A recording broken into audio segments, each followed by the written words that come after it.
Well, it's it. Coming to the end of my time in Cuenca, Ecuador. Yep. Thought I'd open up the window between classes today and give you a little out the window narration from my bedroom. Yeah, all in all, this is my third location, a third of four. I've got 3 days in an apartment closer to the airport on my way out of here. And it's a Wednesday, so I thought I'd share this street market action with you. Um, yeah. So, my analogy, my analogous comparison to my time in Cuenca at about 8,000 feet elevation has been similar to when I got in trouble as a kid and I'd get frustrated with the adults in the room. So my mother would say that I'd have to go to my room until I could come back out and be a happy Andy. All right, well, I was never really an Andy. I've always been an Andrew.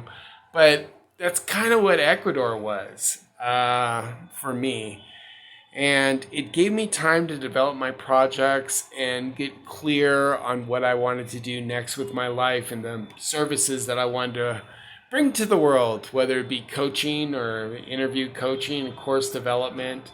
I've even realized that I really, really want to day trade in crypto, but that's for a whole nother video.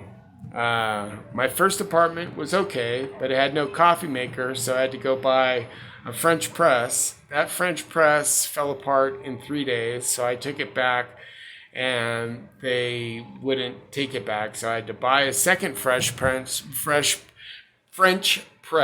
but that fell apart. So this time I was smart enough to keep the receipt, took it back, and so now I own that second French press plus the third one that they gave me as a replacement.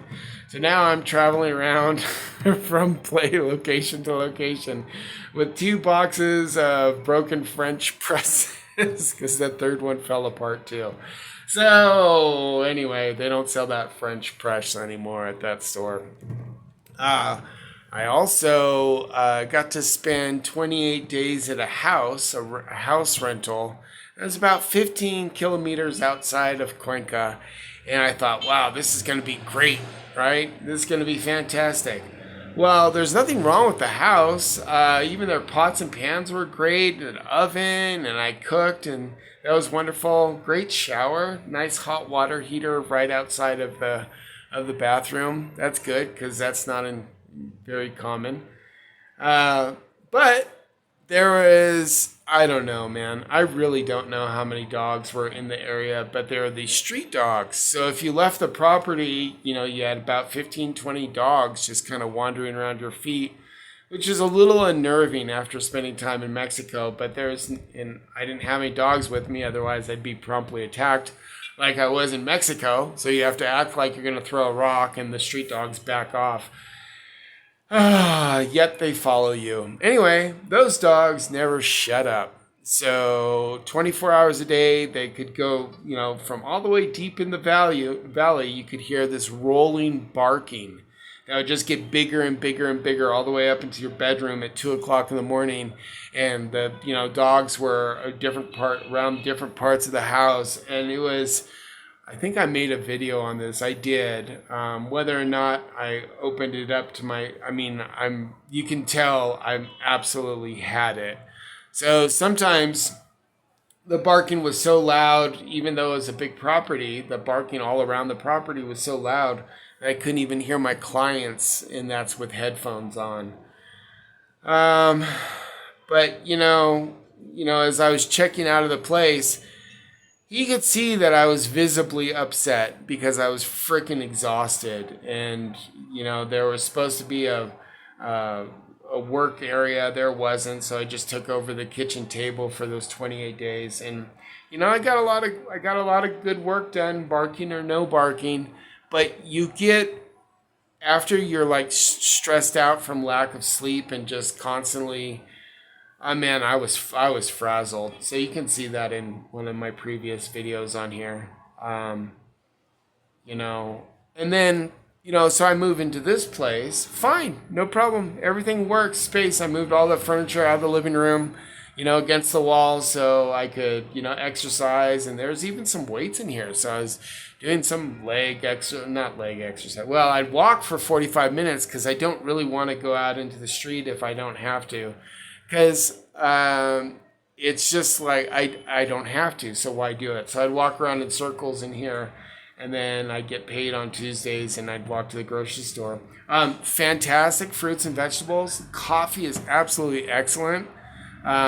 Most of the people have been very nice. And then there's been other people that have not been so nice. And guess what? That's everywhere.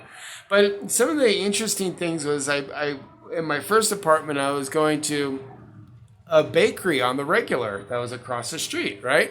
Well, 2 days, they were the same price. On the third day, it was a different guy behind the counter, and he charged me double. And they're like, oh, okay, whatever. We'll just let it go. Yeah? Then it becomes a social experiment. On the fourth day, he charged not double, but like 50% more. On the fifth day, it's the woman behind the counter again, and she charges me the normal price.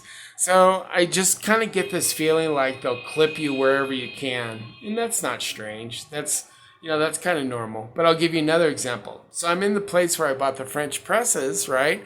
And there's these lockers. So when you come into the store, you put your things in the locker and you take the key out, right? So, that's just how they do it. So you can see it's a busy, we need to use a lot of horns on Wednesdays.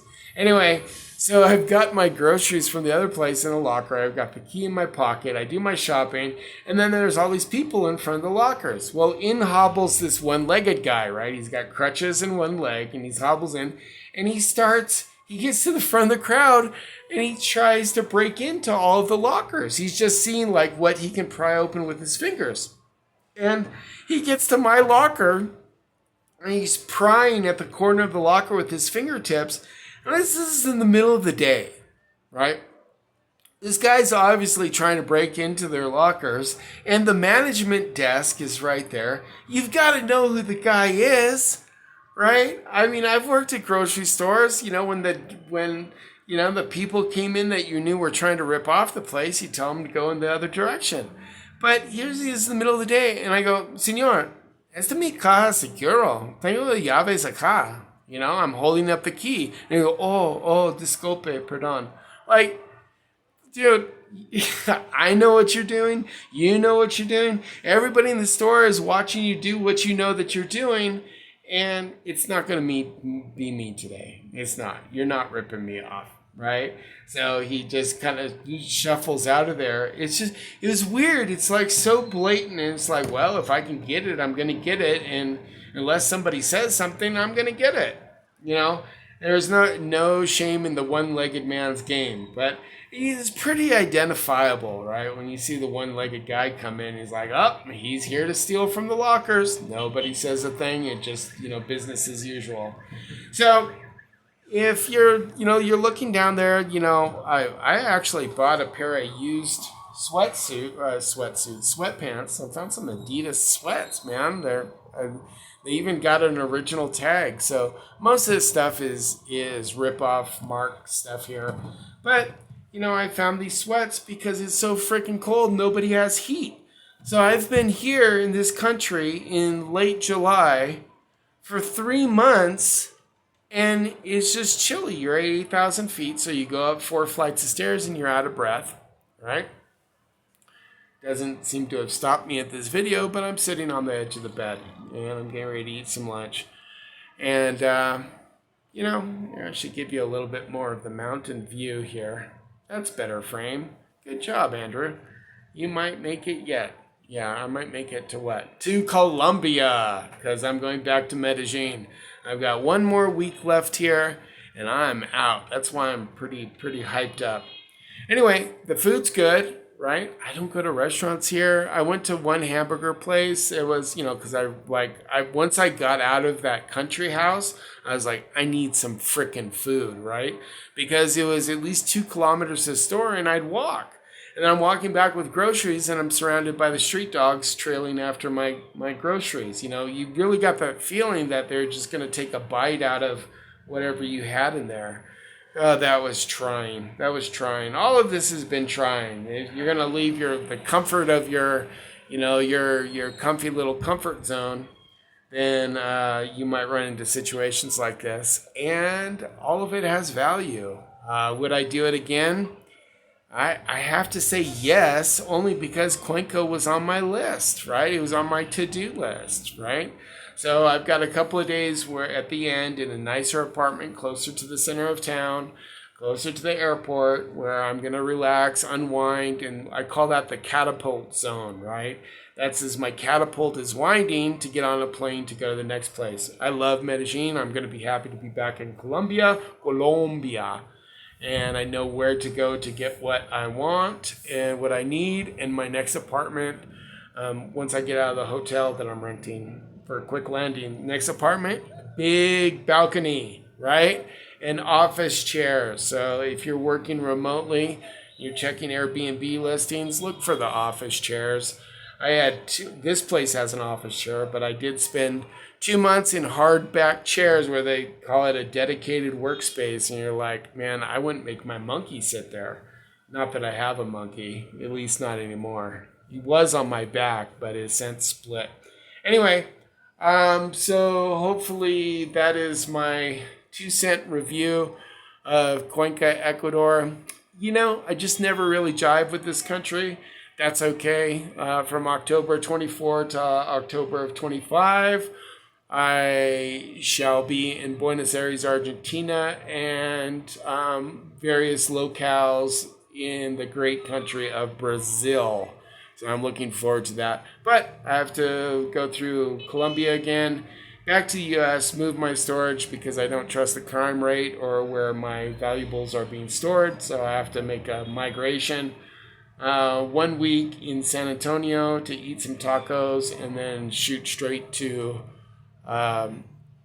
Argentina, which I'm really excited about. So I'm finally leaving my room of punishment. My courses look good, business looks good, website looks good. I did all this work. And Bitcoin looks good, and savings looks good, and I'm close to paying off that one outstanding debt that has been on my mind for a while. So that's what's going on. Hopefully this was of some value to you. When you can get a bag of mixed green and red peppers for $1, or the same sort of tubo bag of red onions with the skins already peeled for you, and a same size bag of tomatoes, all of that for $1 each.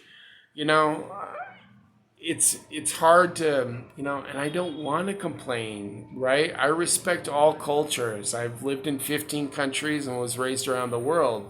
I respect all cultures, but sometimes it's like, this is the country you're in, and this is you, and never shall the two meet. This was one of those situations. I just don't click here, and that's okay. Not every country is for everybody. This one's not for me. So bless you, Ecuador, but thanks, but no thanks. All right, I'll see you. Bye-bye. See you. Ciao. Ciao, ciao.